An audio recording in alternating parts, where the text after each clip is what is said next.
Welcome to The Art of Being Unstoppable, the podcast where we will go beyond the ordinary and embrace the extraordinary.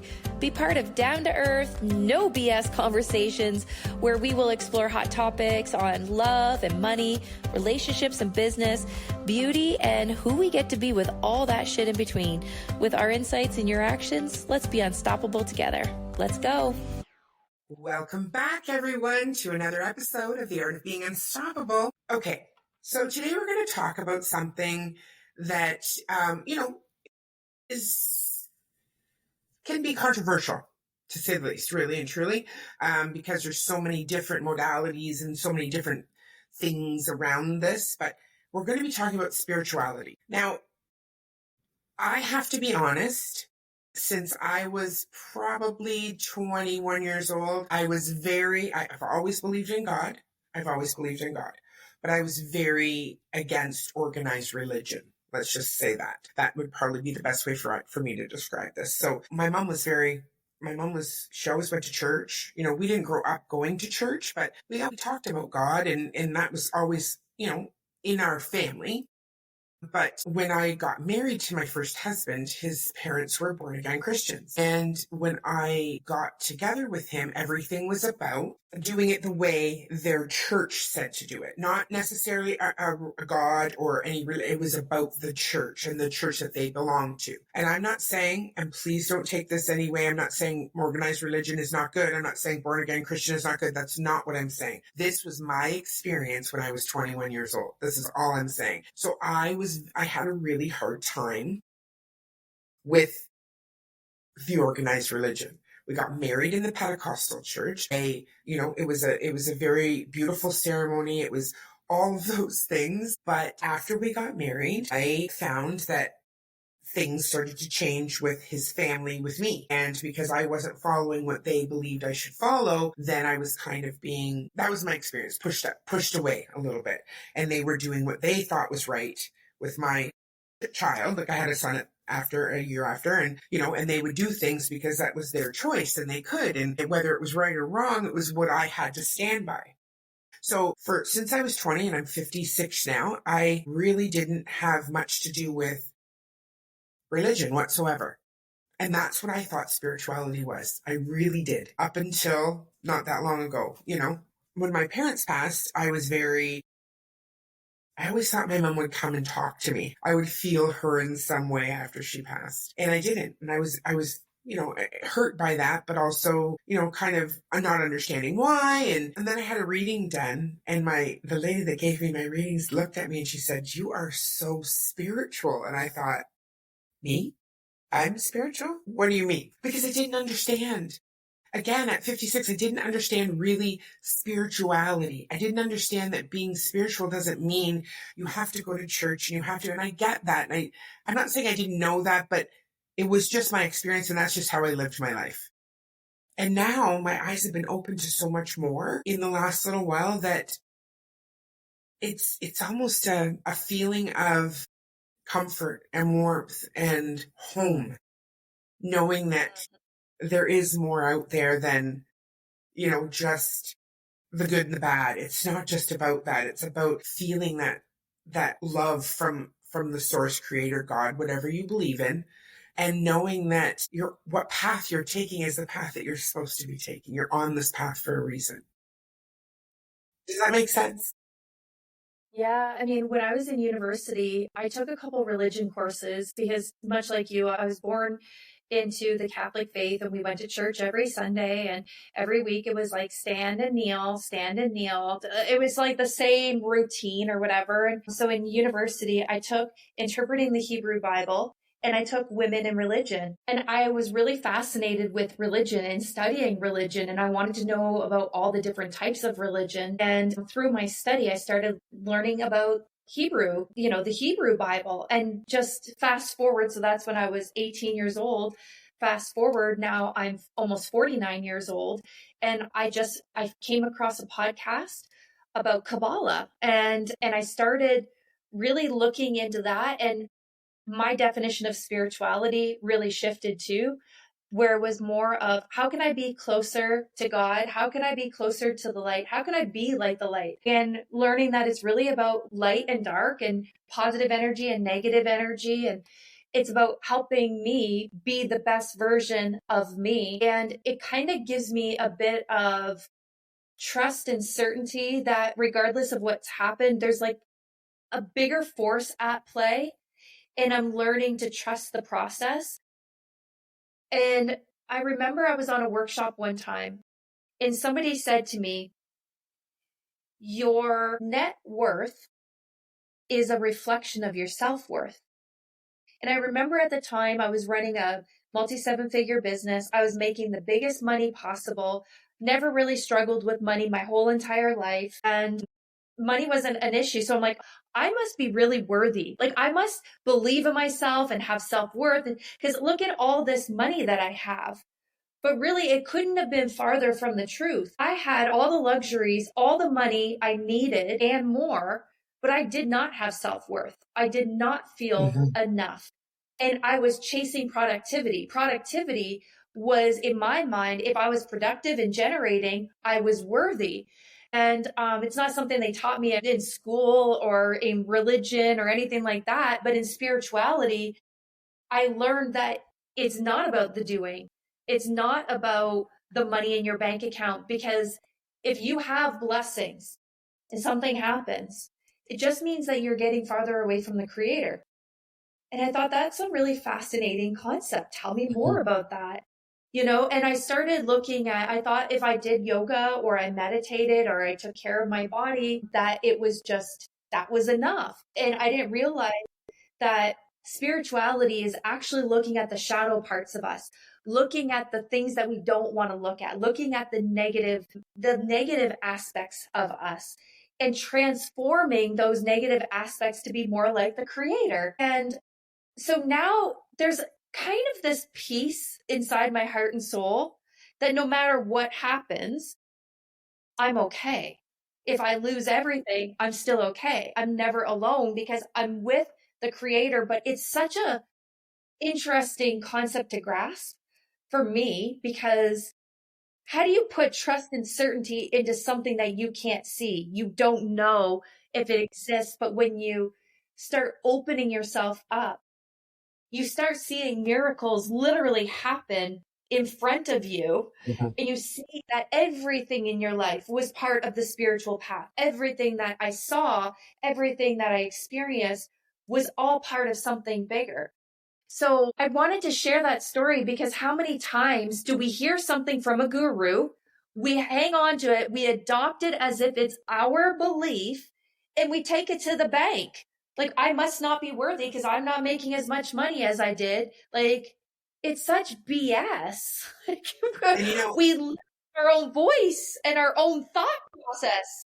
yes. So that's kind of in line with what I was saying with my experience of the church that I went to with my ex-husband's family. Like it was the same. I listened to the gurus. I didn't know about the actual source, the creator.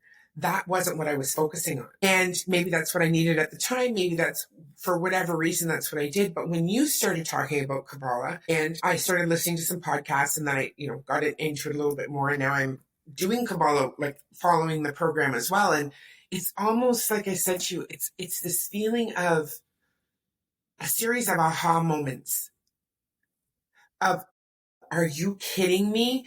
And like they say, it doesn't matter what God you believe in, if you're a Buddhist, if you're Catholic, it doesn't matter. It doesn't matter because it's about the source, the creator, the light. And I now I feel more complete. I feel like I'm my being. And it's not, like you said earlier, it's not about the doing, it's about the being. I get to make conscious choices in my life because of when I look to the creator, God, the source, I get to ask myself the certainty. I ask for certainty. I ask for the direction. And nothing's ever going to go by.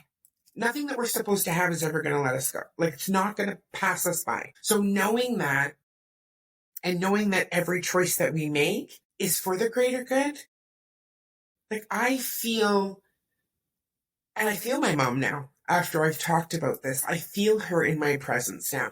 And I don't know if you believe in that or not, but I do. And I feel her. I've felt my dad since they have passed, but my mom, I didn't. And there was a lot of reasons and excuses I had going on in my head for why I didn't. But I do believe that after really looking at the reasons after they passed, for me going from then till now, and that's only 2021, 4 years, it'll be this year. So much has changed in my life in those 4 years. So much. And knowing that they are still with me and part of my journey gives me the strength to be able to keep moving forward and knowing that I'm doing this for the right reasons. I feel it. And they've spoke that, like, that's what I feel it. I feel it from them. And I think that, um, I think it's important for us to, even if you can't see it, smell it, know it, if you believe in it and you feel that, you can then see it. You can feel it. You can believe all of that. Once you believe it and it's in your soul, like you said, a part of you in your soul. It's funny because I remember very spiritual people in my past that would say things to me like, I'll pray for you. And I was like, oh my God. I remember rolling my eyes and being like, what the heck does that mean? Like, you're going to pray for me. Thank you for your prayers, weirdo. You know, it's Yeah. like now it's like, wow, what, what a gift to say to somebody like, okay, listen, I know you're struggling, but I'll pray for you. I'll pray for you to have the courage to overcome your challenges. I'll pray. Like, it's basically saying, I will send positive energy and light your way so that you can rise above the darkness. And I remember thinking it was just so weird when people were spiritual, labeled it as religious, all those religious fanatics trying to, you Yes. know, ram their beliefs down my throat. But I see, whatever people believe in, I think believing something bigger than ourselves, whatever we want to call it, as long as it's giving light to the world and positivity to the world, we can stop arguing about it. Whatever you Yes. believe in, whatever religion or not, spirituality, as long as you are being a better human being, giving light. And it's interesting because once you open up the door to spirituality, to consciousness, you start noticing you're either like the cause or the effect. And the cause I start seeing when I'm around negativity, when I'm around people that are talking about other people or really gossipy and stuff like that. Before I could tolerate it for weeks. Like I'd be like, let's talk about this person, Absolutely. Now, Yes. Yes. like such an icky, like, oh, Hmm. like it hurts my heart, it hurts my soul. And I'm like, okay, I need to stop talking about this, because when you open that up, you are the cause a lot quicker of being the light and you actually transform the darkness around you. And I didn't see that. It's so much bigger than just productivity and building a business and personal development and Yes. So social much bigger. media, like ugh. But It's you know just what, how do we make. too? Absolutely. And you know what too is when I think about spirituality and you had said about talking or about, talking about other people, even the way you perceive other people. If you love them exactly where they are, without any expectations, without any judgment, you just love them where they are. That relationship that you're going to have with that person is going to be completely different. Because once you release that they need to be this way and they need to have this and they need to do this, once you release that and just love them where they're at and literally just love them where they are, Yeah. you don't have that icky feeling in your inside, right? That icky feeling goes away, or that trigger that you used to have that because someone would say or do something that you didn't think was right or whatever, it isn't there anymore. And this to me helped me get to that place. It helped me see that the light is more important than anything else. That's all because if you're allowing that light to come in and you're giving that light away to people, isn't it a great feeling to see someone, to make somebody's day and make them have them smile because of something that you did for them? And it's like people that are on the spirituality path, right? It's like you got to be really mindful of the words that you speak into existence. you're always catching yourself. It's a practice. It's like anything. Yes. It's so kind of rewarding because of the fact that people around you feel different. When you're closer to the light, they feel the light. And you don't have to get them to do anything or believe anything. I know I had dinner with somebody last week and he was, talking about what he was talking about. And normally I would try and fix his situation or try and shed light on the situation, but I could tell he wasn't actually open. He was really, this is the way that it is, and this is the way. And before I'd be like so annoyed. And instead, I caught myself and I said, this is your process. And when you figure it out, you'll figure it out. And I didn't fix it. I didn't need to fix it. And I also realized just by being with him and sharing my own stories and sharing my own light, like he said, oh, your energy's really different. Yeah. And when he wanted to well, I believe this, and I'm like, yeah, great. You can believe that. And I could really just be with he's in his own process and it has nothing to do with me. And it doesn't matter what I say. People are going to get what they get. And all I can do is love on them and send them light and ask for them to get the clarity that they need and trust their process. And it doesn't take a lot to open the door to this world of spirituality. And it's not all woo woo. I said to somebody, you Mhm. can't develop spirituality on a yoga mat or doing meditation.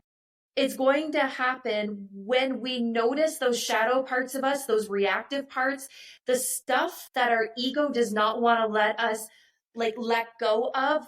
That's when the spiritual work is. It's when you notice your patterns. It's when you notice how you treat people, what you speak into existence. Are you giving light? Are you robbing people of their light? Are you complaining? Are you using evil speech, which is gossiping, telling lies, or Or, talking we bad had a about. podcast. We had a podcast about that, about are you a serial killer? And that is when you speak those things into existence, it's not nice. And I know we all have our opinions and thoughts and beliefs. I get it. But when you've said it twice now in this conversation about, spirituality doesn't come from a yoga mat or meditation. And, I realized that when I first started personal development, that it wasn't about the doing of everything. It wasn't about the journaling and it wasn't about the meditating and it wasn't about this and all of these things and reading the books. And it was about taking the action every day from the moment you wake up in the morning until the moment you go to bed at night, taking the action. So taking the action and catching yourself, like you said, it's not easy. I work from home. I've never worked from home. I always was out of the house. My husband's here with me all the time. And as much as I love him, he triggers me because he's here, trying to record a podcast and the dogs are barking or my husband's in and out. And it's just like, right? Or you're working or you're on a call. And those are the things, that's when the real work, that's when the real spirituality takes over. It isn't when Yeah, you're quiet. That's when it happens. Or when that trigger happens, that's when it does. Or when that person pulls out in front of you in traffic and you want to, but no, that's when the spirituality happens. And I think that's the hardest thing for me in the steps that I'm taking is noticing when I'm not being kind, noticing when that old version of myself comes back into play and catching her and saying, listen, it's okay. You're safe. I've got you. Right. Because it comes up and I can't, that doesn't stop, but I get to allow the better parts and the spiritual parts of myself to stop, pause, and really think about what I'm saying or speaking before I do it. yeah. It's like even before we got on this call, I was kind of venting about my daughter. Like she asked me to have a few friends over. She had 8 people over. They drank a case of pop. Like they were up till 2 o'clock in the morning. Kind of venting.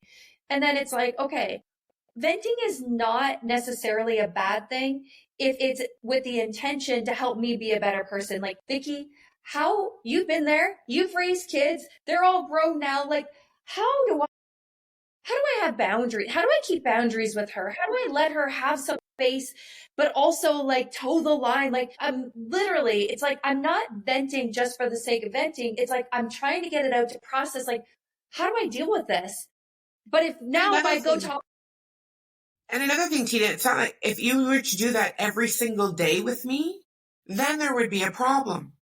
That's the difference. I think that people it's a misconception as well. We get to vent, but the difference is that you get to vent. I get to ask you if you need advice. And if you do, I get to share that. If not, it's just being a committed listener and letting you vent because you need to get it off your chest, which is for okay, the right? of good, right? That's And right. this is the thing. Now, if I go and say, I talk to my other friend, I'm like, oh, this is what Lexi did. And then I go talk to another friend. Well, that's just like spreading negative speech Yes, that will attract more negativity. And, it's like, okay, this is what I need to, like, one of the things that I said is, I'm going away for the weekend. I'm not sure that I can trust her to be alone. I might have to get my mom to come to show her, like this wasn't part of the agreement. But it doesn't mean, and listen, if you're new to spirituality or new to this journey like Vicky and I are, some people, what they do is they'll be like, oh my gosh, I do that, I vent and I da da da da da, oh my gosh, I'm spreading so much negativity, and am I doomed for life if all this negativity creates 10 times as much negativity? It's like, if you declare, I'm going to make a conscious effort, and you do your best right now, it can wipe away the rest of the negativity. Because what can you do with what you don't know that you don't know? Nothing. But as soon as you're aware of it and you are mindful of it, and oh man, if I say negative things about people, I'm going to get negativity back 10 times. You interrupt it a lot quicker, and then you practice it. And it's not to, what I do sometimes is I'll be like, I made a mistake. Oh my gosh, all of this negativity is going to, and then you beat yourself up, which then creates more negativity that's right. instead of just, okay, thank you for the opportunity to practice interrupting the patterns. It's just being mindful, being conscious, how you treat people, what you're putting out in the world. What you're putting out is what you're getting back. So if things aren't working, I always say, start with your speech. What are you saying, speaking into existence? I said to my business partner today, I'm like, listen, I'm done with this, and this. I'm not even talking about that anymore because I'm putting negativity out. I want positivity. I want good things to happen. And this is what this journey is about, is noticing our own patterns, our own Yes. reactive behaviors, and interrupting it, being the cause instead of the effect. And there's many things that we could be doing with our lives right now. And being on a journey to bettering ourselves, to be able to put it out there to help others better themselves. To me, there's no better thing to be doing for myself. That's how I feel. And this is just adding one more layer of a dimension that I get to share with people, and that I get to discover about me.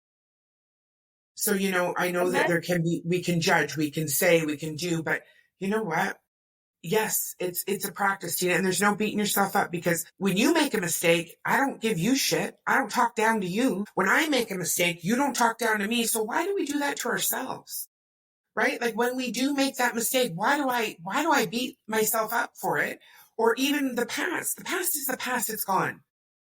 But right now, today, knowing what I know, and knowing that if I keep going like this, what is possible for myself yeah, and that's what the is key. possible for the people that come into my life. Because if I'm just giving that light and love to my family, to my grandchildren, like we talked about in our social media podcast, every little bit helps. And if we could all just even try 1% of the time to be a little bit more kind to ourselves and kind to somebody else, it pays it forward 10 times over. Yeah, and notice the people that you're most reactive around. I know my ex-husband, I'm the most reactive. And I'm like, I've been practicing Kabbalah.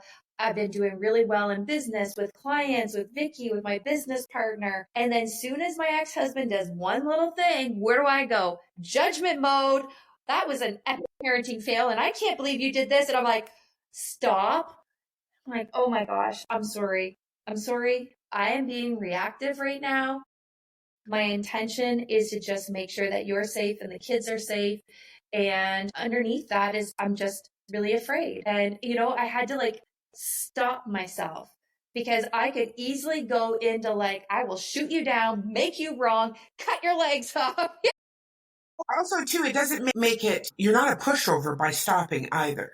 So don't misconstrue that as, oh, well, she's not going to just be quiet. And no, no, no, no, no, no. You're going to get your point across, but you're going to do it with love rather than being triggered by it. Like, I want Yeah, to so make this sure is that's clear because it's not like you're sitting there going, it's okay. I understand. That isn't what's happening here. yeah, so anytime we're communicating with people, you guys, that are like triggering us, until you can come from a place of love and non-judgment, hold your tongue. Hold your tongue. Mm-hmm. Communicate when you can come from a place of love. That's the hardest part for me, is just, even though I know I'm right and what I say matters and that is important, right? Because aren't we always right? Going through life being right, making other people wrong. No, it's my, but until I can come from a place of love, I don't have the right to judge and to talk down to anybody. And that's my pattern, especially with certain people in my life. It's like I can be really good with a lot. Clients, I would have patience for. Mm-hmm. People in general, I would have patience for. I would easily come from the light. That's not where the real spiritual work is. It's the other ones that are really challenging. It's the other situations where we really have to practice the pause and be with ourselves. That is where the real growth and the real magic happens. And that is real transformation. And you'll notice when you take this on, transformation is so obvious to people around you. They will notice because they will feel the energetic shift. They might not be able to figure out what's different about you, but they'll say, something's different about you. Like I noticed it right away.